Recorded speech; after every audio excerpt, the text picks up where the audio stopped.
Welcome to Teams Tuesday, a podcast about mastering the best about what other people have already figured out. Teams Tuesday focuses on insights and lessons that never expire. You will walk away from every episode with actionable insights that help you get better results and be more productive.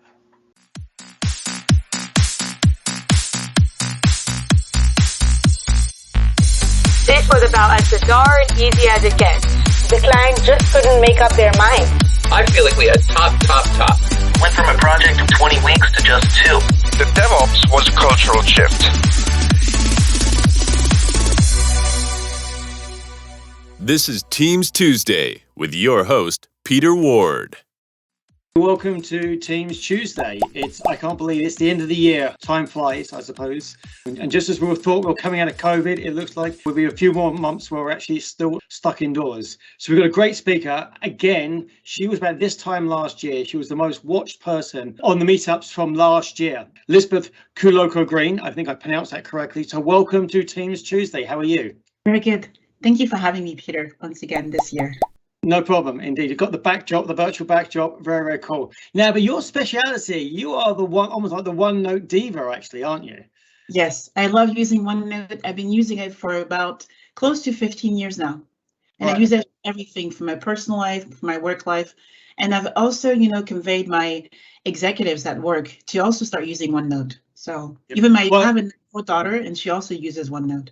Well, yeah, we do that. Like, I live and breathe by OneNote, all my tasks, everything. It's like the references and everything. It's the tool to just be organized. I can't stress that any further. So you've got a lot to demo, and I want to get to that. But just very quickly, introduce yourself. We know you live in Paris. I gave you that one. Your families and your hobbies. Yes.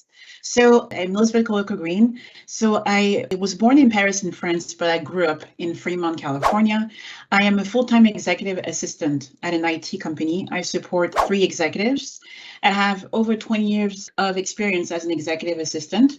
I am also a Microsoft Office specialist expert. I have certification in Word, Excel, PowerPoint, Outlook, and OneNote. I'm also a computer software trainer for Microsoft 365 apps. Last year, a year ago, I created my company. I'm the CEO and founder of NWOW, and it stands for Adopt New Ways of Working. Okay. And I love learning about new technologies and tools, which can help me save time and be more productive. And on a personal note, I currently live in Paris and have a 9-year-old daughter. Right. Okay. Very, very cool. So, executive assistant. Okay. So, how did you get into sort of becoming just so entrenched in the OneNote? It's like, what was the aha moment? So I started using OneNote. Actually, I was pregnant with my daughter, and actually before that. So before that, I had started playing around with OneNote, but I wasn't really using it extensively. And when I was pregnant, I really started using OneNote all the time. Right. Okay. Some people's like Excel file, and you think, oh my word, this is like Excel on steroids. It's a forecasting database with 10 million records in, and I think this is not quite what Excel is about, but you're making it work. Have you ever seen anyone's OneNote which has just gone it's like OneNote on steroids, which is, wait a minute here, this is not quite what OneNote's supposed to be doing, but it seems to kind of work. OneNote, a lot of people get scared. They haven't used OneNote. It's really the unsung hero of the Microsoft Office suite. But in OneNote, you can have everything. You can have your handwritten notes. You can have, documents. You can have pictures. Even if you view online websites, you're reading an article, you can put it in OneNote. You can have audio recording, voice recording, handouts. So you can have all of this directly inside of OneNote. And the great thing is that you can, if you save it in the cloud, you can also share it with other people. So you can collaborate with other people, and you can use it on your PC, on your tablet, on your smartphone. So it's a very great tool to use. Oh, totally. Well, in terms of like the last, say, 3 years, where would you see the OneNote direction is going?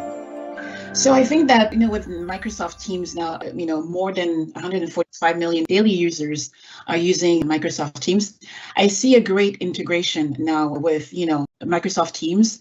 Also, it has a great integration with other Office applications such as, Outlook.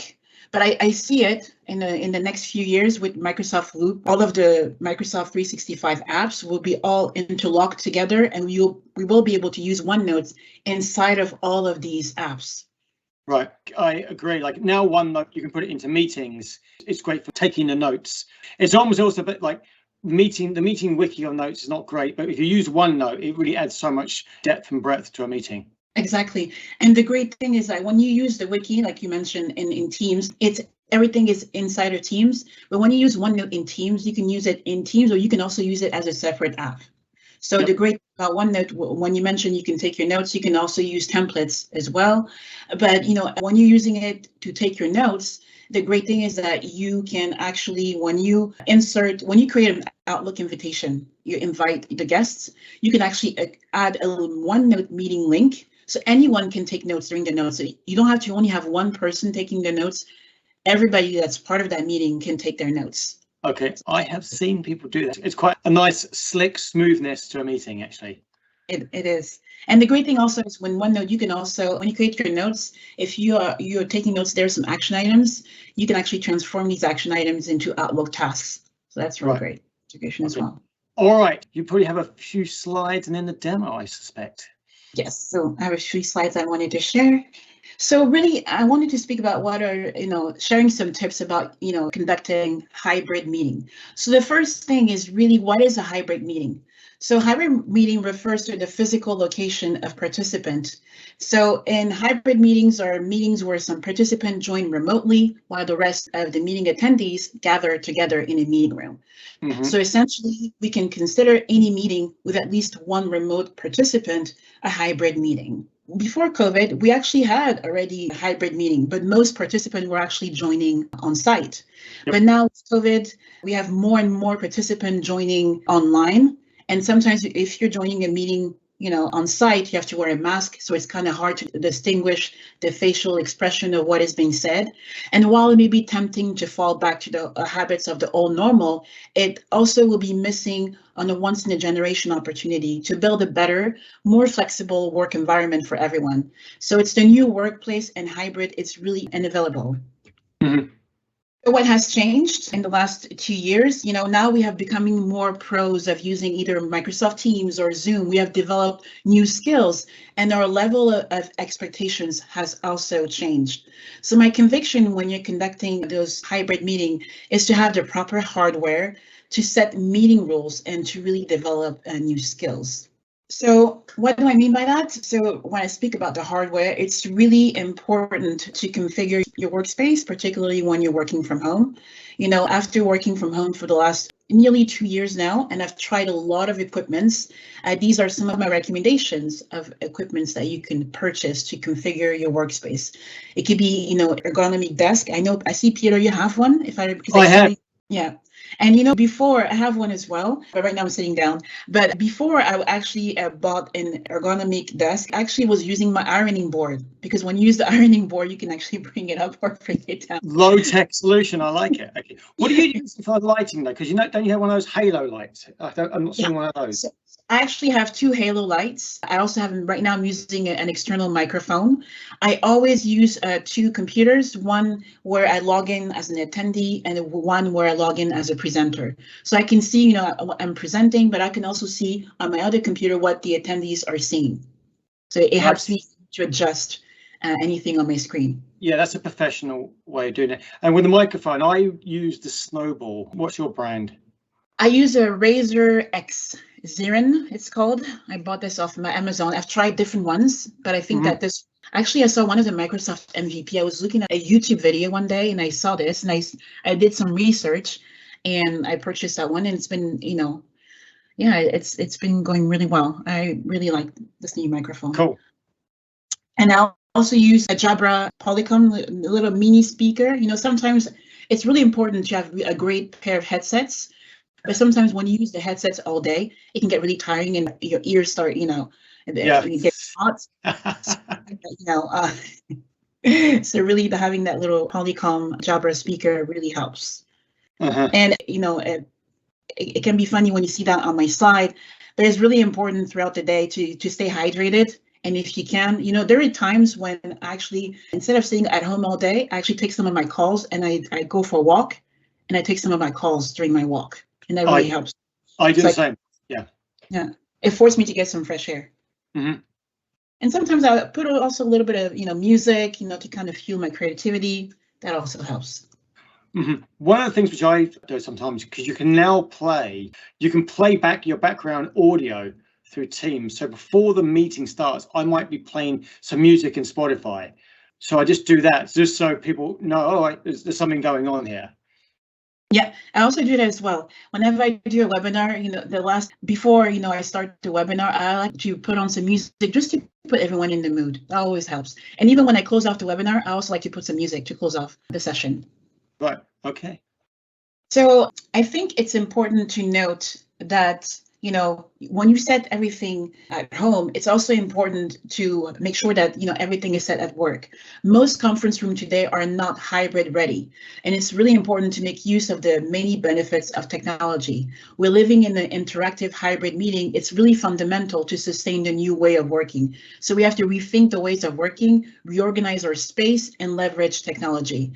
So, what I usually recommend when you're in a meeting on site and there are some attendees, logging in remotely, it's really important to embrace the laptop approach for all the in-person attendees. So I asked them to join the meeting with their cameras on and Microsoft off and audio off, because at the laptop camera, they're positioned at high level and centered on the individual so that the remote attendees can easily view speakers no matter where they are in the room. And if there's a conference room which is equipped with a large monitor, I want to make sure that the remote participant can be clearly seen on the front of the room screen so that they have a greater presence in the room.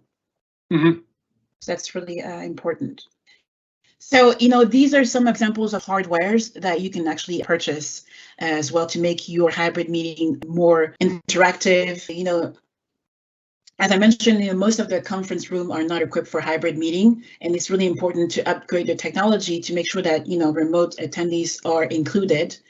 It's really important that everyone needs to hear properly and be heard, and everyone needs to see everyone and be seen. So, when you're attending a meeting remotely and some people are attending on site, they cannot see the body language. So it really, some of the things, if you're using Microsoft Teams, Microsoft has, some Teams room equipment, which may include, the 360-degree camera that you can set in the middle of the room. Okay, and you also have a Surface Hub with a whiteboard. Okay, so there are a lot of things that you can actually purchase for your different meetings. But it's also important that when, these equipments are purchased, that also the employees are trained to use them. It's really important. So my recommendation, what I usually do is make sure that, a few days before, I test all of the material to make sure that everything is set, and to log in, a few minutes, it can be 15, half an hour. If you cannot prep a few days before, to log in at least 50 minutes before the meeting starts. So to make sure that everything is set before the meeting starts, because there's nothing worse than, logging into a meeting, nothing is set and you lose time just trying to make sure that everything works properly. Yep. Okay. And it also creates the expectation of like, my time's not being respected here as well. Exactly. Okay. Yeah. What are your thoughts on keeping people's attention in meetings? So I would say, the way to keep people's attention, there's several things. I think the first one is really to ask people to turn on their camera on. I think it's a great way to make sure that, because there's nothing worse when you're speaking with somebody and they have the camera turned on. You don't even know if they're paying attention or if they're, doing something else. Also, a great thing to do is, have icebreakers. It's always, great if you can to have icebreakers to kind of lighten the mood a little bit. I think that's something that I'd love to be able to do. In Microsoft Teams, you have the Together mode to make it more inclusive by having everyone in a single virtual space. So yeah, my top 3 will be, turn on the webcam to encourage everyone to turn it on. Use the Together mode to make it more inclusive by having everyone in a single virtual place, and use the icebreaker to lighten the mood a little bit. Yeah, one thing I have seen the host has said, right, everybody's hands must be visible on the camera. So that means they're focused on the meeting, not on their emails.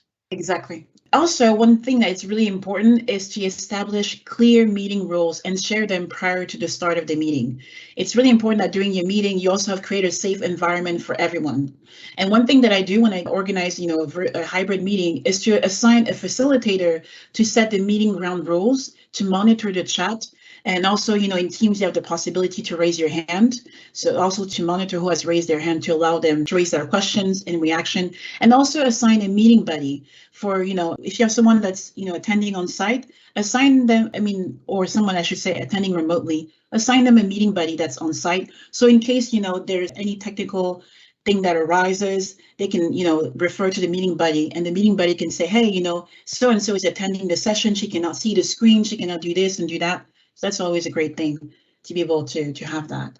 And, if you want to assign some meeting rules, you don't really know where to start. There are a few really great examples online. You just have to Google it. And there are some really great examples of meeting room etiquettes. Nice. And it's important to share them before the meeting starts as well. And, when you're organizing your meeting, I know some people use Zoom, others use GoToMeetings, WebEx, but really Microsoft Teams, I highly recommend using Microsoft Teams. There's so many things that you can do, and Microsoft Teams supports your meeting before, during, and after. It's really accessible and inclusive. You can also share, the documents. When you prepare your meeting, you can share the documents beforehand. You can chat before your meeting starts, during the meeting, even after the meeting. And yeah, everything is really, and to leverage Team not only for your meeting, but also outside of your meeting is really the way to go. Totally. And when I mentioned that you need to adapt your roles and before the meeting starts, it's also important to set different roles. What is the role in your meeting of the attendees? What are the role of the meeting organizer and the guests? So it's really important to determine the roles. What is the organizer supposed to do? What is the presenter supposed to do? What is the attendees? What are they expected to do? And also the external guests, what are they expected to do? So you have to really set that before the meeting starts. And of course, not all meetings can be done remotely. There's some meetings that still need to take place physically. And one of the things that I really love is using the raise hand feature, particularly if you're in a meeting with, several people. You can actually use the raise hand so that, you hard mute everybody and you ask them if they have any questions to raise their hand, so that when they raise their hand, you can allow them to, you can unmute their microphone so they can raise their questions. So that's a feature that's available in Microsoft Teams. And I know I was saying that in a webinar the other day, but when we were in school, when we wanted to speak in class, we had to raise our hand. It's the same thing when you're, conducting a meeting in Microsoft Teams. Mm-hmm. So, it's really important to make your hybrid meeting inclusive and effective. And so, yeah, that's really an important thing. Now, I want to share, a few tips for, conducting hybrid meetings using Microsoft Teams. And also, it's important to remember to leverage Team outside meetings as your digital place to work. Okay. So one of the first tips is when you are creating a Teams meeting, you can actually create it in Outlook or in Microsoft Teams. If you're like me, I'm an executive assistant. A lot of time I need to create a meeting on behalf of somebody else. I cannot do that in Teams currently, so I still need to use Outlook to do so. So when you're creating a meeting, it's also important to set the different meeting options. So you can, one of the options that you have is the lobby feature to enhance your meeting privacy. So you can actually set who is allowed to bypass the lobby. Is it people within your organization, external guests, or nobody? Okay. So what I usually do is that I set the lobby that no one can bypass the lobby, okay? Because I want to be able, because I always like to log in to the meeting a few minutes before to make sure that everything is set. And then I'm the one that accepts everyone into the meeting. But a minute before the meeting starts, I allow everyone inside of the meeting, because there are some, French people sometimes are late to the meeting, and I don't want to have to, I don't know if there's any French attending today's live event, but Do you do already Italians? No, but I know because, I'm based in France and I organize meetings, and a lot of time people are late. Okay. It's not like, I'm the assistant to two of my managers actually are German, and, German, they're very straightforward, and they have, I know that when I schedule a meeting for the German team, they're always on time, even they actually join the meeting a few minutes before. Same with. So who's the worst? So obviously the Germans and the Swiss, are probably super pro, who's the worst? Is it the French, the Spanish, the Italians? Who's the worst?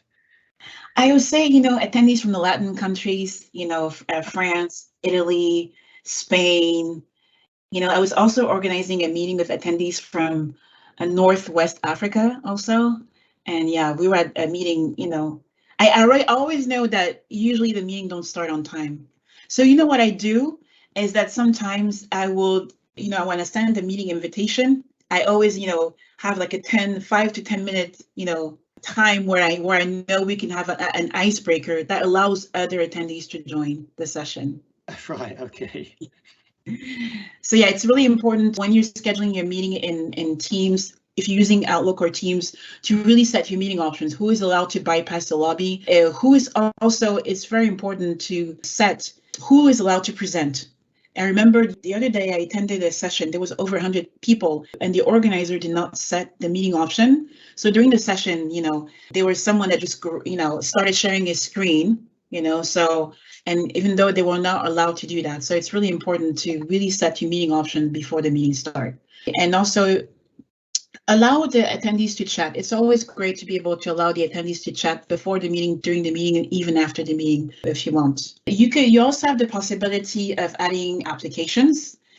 Okay, so, my thing is whenever I create a meeting using Microsoft Teams, I always make sure that I prep the meeting. So what I mean by that is I share the documents beforehand. So, and all of the pre-work, I also prepare the meeting notes. I use Microsoft OneNote. If I need to conduct a survey or a quiz, I prepare my survey or quiz using Microsoft Form. So I prepare that before the meeting, and I can launch the survey or the quiz during the meeting, and I can view the results live. So, and also, of course, it's important to share the agenda and all further information. It's really important to share that before the meeting starts. And I love to use Whiteboard, Microsoft Whiteboard, for any of the brainstorming sessions that we have. I use Microsoft Whiteboard for that. Do you ever use the digital pen, the Microsoft service? Do you ever use the pen? Yes, I do. And I actually use Microsoft Whiteboard on my Surface laptop, yes. Yep, okay. I love it. Taking handwritten notes. It's come a long way in recent years. Yes, it has. And I recommend if you're using a Surface Pro laptop to use a OneNote for Windows 10. It's really great because you have a great color pencils as well that you can use. And I'm a very visual person. I love to have a lot of colors in my notes. So yeah. And did you know the Surface Pen with the top bit, that is actually a clicker where you can actually progress to the next slide? Yes, I actually found that out recently. Yeah. Yeah, I so did I actually, yes. Channel 9 on one of the videos, did you see that on one of the Channel 9, one of the videos was talking about presentation skills? No, it was actually, I was conducting a webinar and I just, someone was talking and I just pressed my pen and all of a sudden it changed my slide and I was like, wow, that's something new that I learned. Yeah. I love learning new things every day.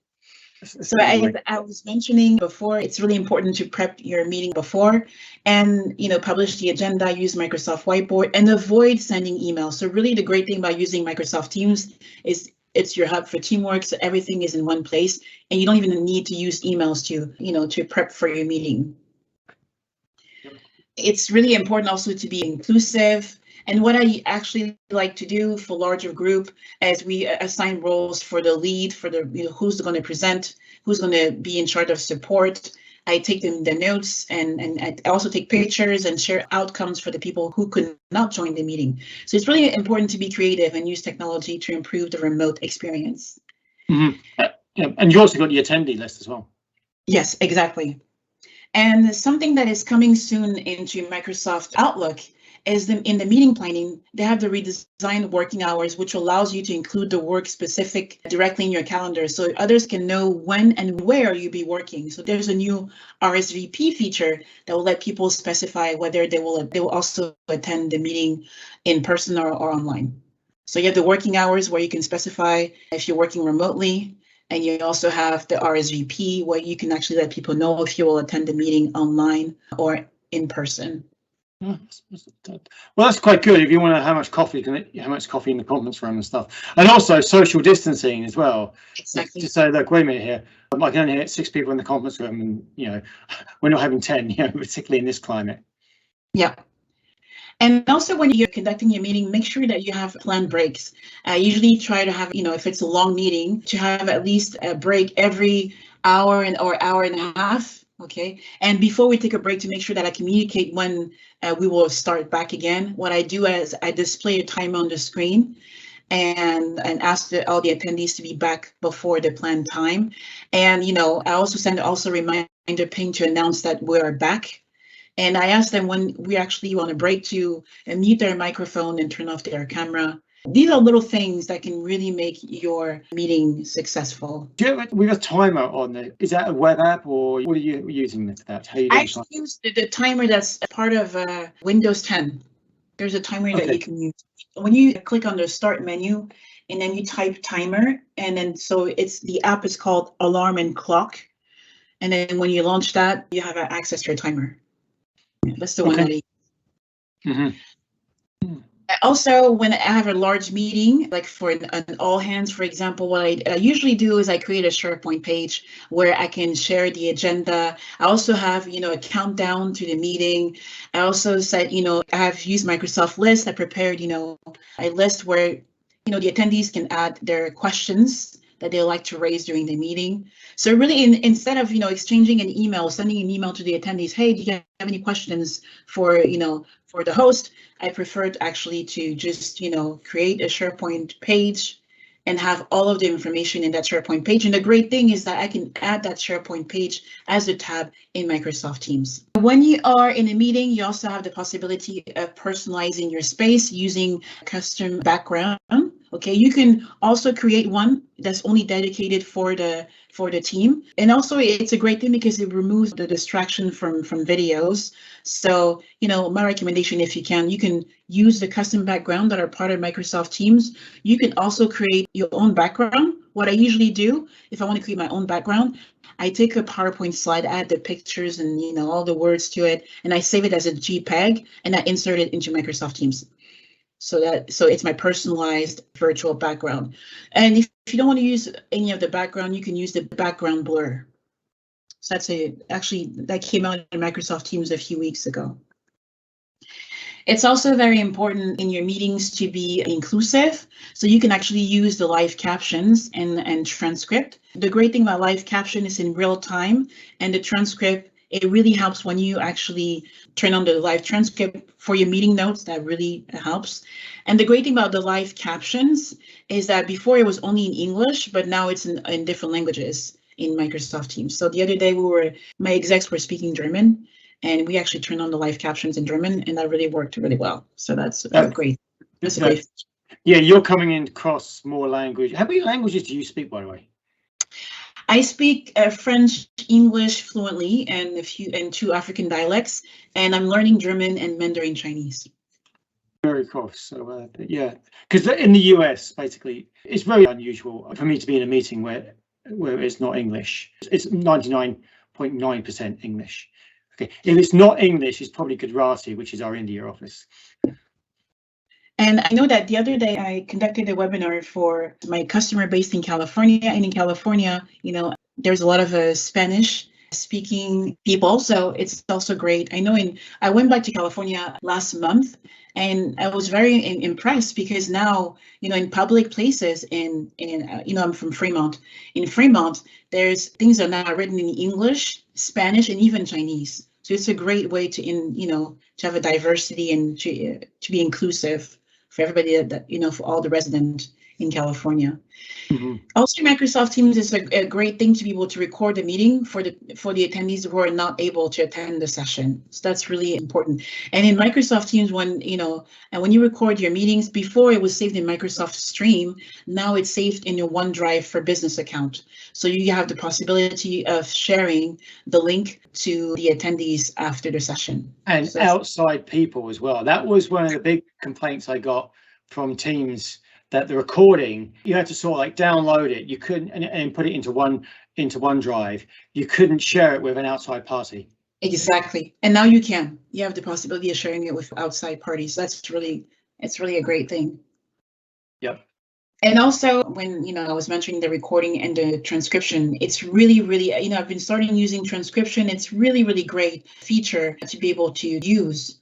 So make sure that you leverage those and use them, the recording and the transcript. And the transcript, sometimes when you are attending a meeting and someone, English may not be their first language, for example, and they may have an accent or something like that, using the transcript, it makes it easier to follow. Or if English is not the attendee, English is not their first language, having the transcript is really a great way to be able to follow along the meeting. And it's a great accessibility feature also. Here's a question. Is the transcripts searchable? Okay, i.e. somebody, like we had 10 meetings, somebody mentioned, standard 254, but I don't know which meeting. Can I search, is the transcript searchable? It's a great question. I've never actually searched the transcript, so I wouldn't be able to answer that question. But what I will do is I will look for the answer and I'll make sure that I'll email you after the session, because it's a great question. I've never tried to search in the transcript before. Right.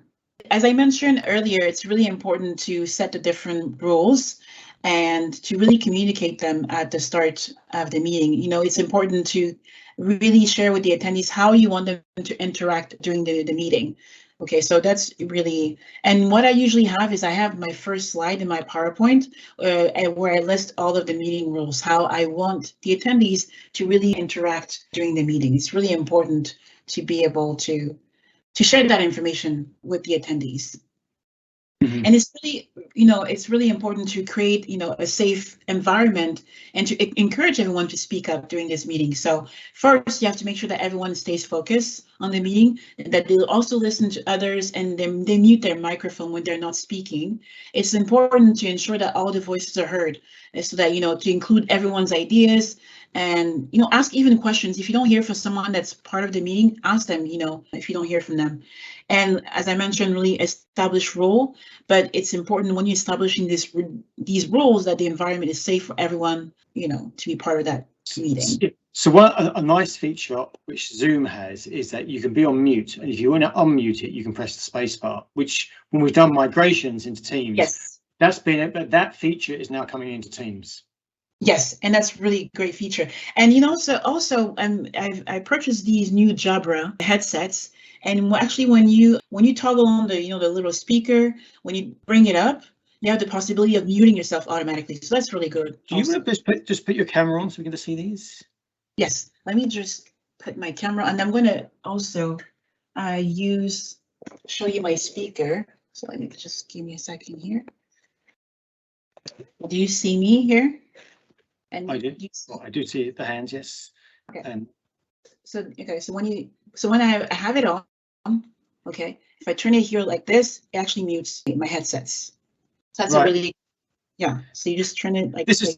This is very professional. Like a call center, actually, yes. Very professional, yes. Yeah. So this is when I'm in a one-to-one meeting, I usually use these. I also have, I have a lot of things here. I also have my Jabra here. You can see those, I have Jabra. I also have, an external microphone. So yeah, I have a few devices. Well, what's also good with the headset, if it's Bluetooth, you can actually, in a meeting, if you have your camera off, you can actually do other things. Like, exactly. Like make a cup of coffee, because particularly when you've got back-to-back meetings, it's almost like that. I just need to get a glass of water or something like that. Yeah, that's really great. So yeah, I would highly recommend. These are the new Jabras actually. They call Jabra Evolved 2. Yeah, I had the old one and I have these ones. So yeah, they're very useful. I highly recommend them. Yeah, I use the Bose actually. And the Bose are really good also. Yeah, well, Bose have been around. Like I'm often seeing the Microsoft. They do have the headset. How that compares, I don't know. But I've just got the Bose because I've had these for years. Yeah, and Bose is also a very good brand.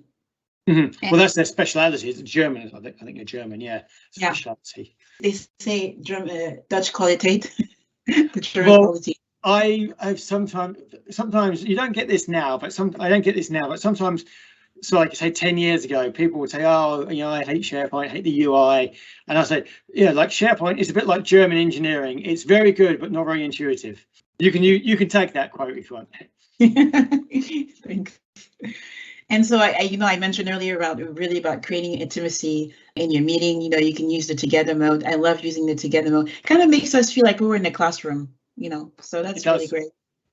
And there's some really great, also I love using icebreakers also as well. When you actually use Microsoft Whiteboard, there are some different templates which you can use. And in Microsoft Whiteboard, one of the templates, they have some icebreaker templates also. So that's really, What are your icebreaker questions? What are your top icebreaker questions? I like to play, I played that the other day. Is it two truth and a lie? Where, the participant will say, they will state 3 sentences. 2 of them is the truth, 1 of them is a lie. Yeah, that one is a very popular in my team. We like to play that one. And sometimes we also have who has the best, virtual background. Right now is the whole Christmas theme background. So that's really okay. Yeah, when I've done the town hall meetings, I would do it like, what are people watching on Netflix? Okay, and I'll tell them to throw it into the chats. Okay, other ones have been like, what's people's favorite Indian dish? So cooking. Yeah. And that did that. Otherwise, what was your first car you ever bought? Okay, and then find a picture of the year of it as well. And you on that. That's a little bit of fun stuff, just to get the energy of the virtual room, pumped up a little bit. And also something also that I also do for my execs, if for example, it's the other day we had a workshop for 3 days, and on the second day, the icebreaker was I did a little quiz to kind of see if they actually remembered what was being said the day before. So that was also very nice. They actually a recap summary. Yeah, that keeps people on their toes as well. Because sometimes particularly if you're doing training, it can be exhausting just breaking through to sort of get people's attention, to get them engaged and everything. It's because they're a bit passive on the whole thing. They are, yeah, I agree. So yeah, it's really, there's so many, icebreaker ideas also. When you search on the internet, they have, a lot of icebreakers ideas. Also, the great thing when you're using Microsoft Teams, when you're using PowerPoint Live, you can actually, when you are the presenter, you can actually use the presenter mode directly into PowerPoint Live. So that's really great because you have your slides on one side and you also have your notes on the other side. You can use the laser pointer, so you can actually make annotations directly in your presentation, and you can actually, that draws the attention on different parts of your presentation. That really helps the audience to follow along. And also the attendees have the possibility of, navigating through your slides if you allow them to do that at their own pace, so that, so that's really great. So if you, allow the attendees to view your slides as well, so let's say, if you go too fast in your presentation, you've moved on to another slide, the attendees have the possibility of reverting back to your previous slide if they need to. And one of my favorite actually is the slide translate, which allows the attendees to see the presentation in their chosen language. That's really cool. Yes. Yeah. That's very cool. That's one of my favorite actually feature, I would say, in Teams. It's also one of my last tip will be to really make your meeting more interactive. So, ask the attendees to react in real time by using the reaction buttons, really to provide their feedback. And also, if to congratulate other people, they can use the reaction. If they want to talk, to raise their hand, and also in the chat to use the Giphies and emojis. Or if they want to ask questions, if they're not comfortable using the raise hand, they can also ask their questions in the chat. All right, we're almost out of time here. Elizabeth, this is fantastic stuff. I will also put this, when the recording comes out, push it across social media. And if you want to put your website in the chat for some of the attendees, that would be great as well. I'll push that across social media. I know it's probably a little late where you are. Was it 6 o'clock, is it? It's actually 7 now, 7 o'clock, 7 p.m. All right, I will let you go. Thank you so much for being our guest on Teams Tuesday. Thank you. Thank you so much for your time. Thank you. Bye-bye. Take care. Bye.